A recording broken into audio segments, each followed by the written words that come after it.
Opinion: need for a comprehensive international health law post-COVID. In light of new WHO pandemic treaty, the COVID-19 pandemic manifested the urgent need to strengthen international health law.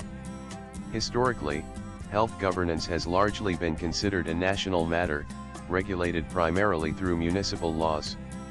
Although the World Health Organization, WHO, is one of the oldest international institutions within international law, the over-reliance on national legal frameworks has hindered the development of a comprehensive international treaty on health law. At present, international health governance relies primarily on soft international law, i.e., non-binding instruments such as guidelines, recommendations, and best practices for member states.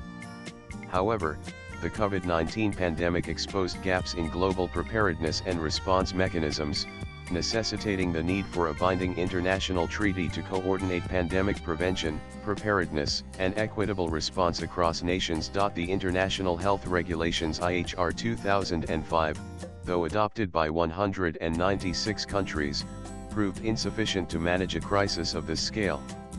The IHR 2005 replaced the older IHR 1969, which had focused mainly on controlling specific diseases such as cholera, plague, and yellow fever. It was adopted under Article 21 of the WHO Constitution. However, the 2005 regulations expanded their scope but still relied on state compliance without strong enforcement mechanisms. The pandemic also reinvigorated the debate surrounding whether public health should be treated as part of the global commons. Historically, international law identifies areas such as the high seas, outer space, Antarctica, and the deep seabed as global commons, which are resources beyond national jurisdiction and accessible for the collective benefit of humankind. While health has historically been viewed as a domestic responsibility, COVID-19 reinforced the fact that infectious diseases transcend borders, affecting the entire international community. This would impose collective obligations on states to share resources, technology, and data, particularly in pandemic situations. It would also require a shift from national interest-based approaches to collective international cooperation, ensuring equitable access to vaccines, medicines, and diagnostics. The proposed WHO pandemic agreement partially reflects this approach by emphasizing pandemic prevention, preparedness, and equitable response. India's Vaccine Matri Vaccine Friendship Initiative put into practice the Global Commons approach in practice. Launched in January 2021, the program aimed at supplying COVID-19 vaccines to low and middle-income countries, reflecting India's commitment to Vasudhaiva Kutumbakam, the world is one family. India exported millions of doses of vaccines to over 90 countries, including those in Africa, Asia, Latin America, and the Caribbean. This initiative was not only a form of health diplomacy but also an effort to implement the principle of equity in global health governance.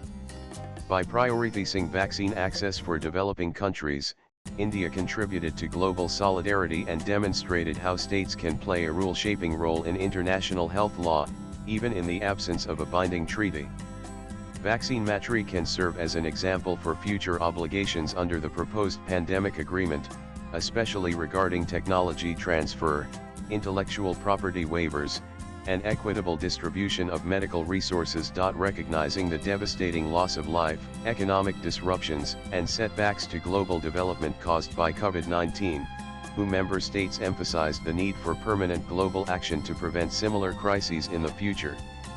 The objective of the new treaty, often referred to as the WHO Pandemic Agreement, is to ensure that communities, governments, and all sectors of society are better prepared, protected, and able to respond equitably to future pandemics. To negotiate this treaty, WHO member states established the Intergovernmental Negotiating Body (INB), which held its first meeting on February 24, 2022.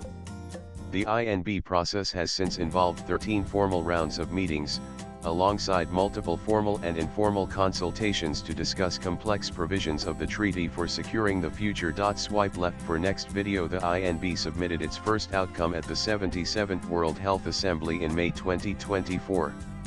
The final draft has been submitted for consideration at the 78th World Health Assembly in May 2025.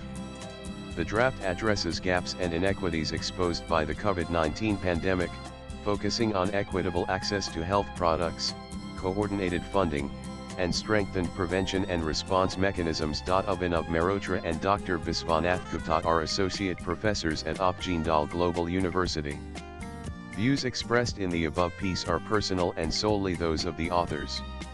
They do not necessarily reflect News 18's views. Latest blogs.